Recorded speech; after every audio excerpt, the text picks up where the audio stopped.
Hi friends, welcome back to Siddhu blogs. అందరికీ ముందుగా ఉగాది శుభాకాంక్షలు. చెప్తా ఉన్నాం. మాకు అక్కడ మామిడి చెట్టు కనిపిస్తుంది. ఆ మామిడికాయకి చెప్పకండి, ఆ మామిడికాయని దొంగతనం చేసేస్తాం.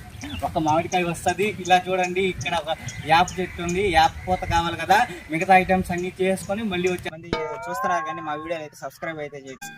వీడియో అయితే స్టార్ట్ చేయాలి. హాయ్ ఫ్రెండ్స్, ఇప్పుడు యాప్ పూత అయితే కోసేసాము. చాలా ఫ్రెష్గా వచ్చేసి చింతపండు అయితే ఫ్రెండ్స్, ఇక చింతకాయలు అయితే కోసాము. నెక్స్ట్ మనకు కావాల్సింది ఒగురు అయితే వచ్చేసింది, చేదు అయితే వచ్చేసింది. అట్లాగే బెల్లం కొంచెం, ఉప్పు కొంచెం, చింతపండు కొంచెం తీసుకున్నాం. టేస్ట్ ఎట్టుందమ్మా?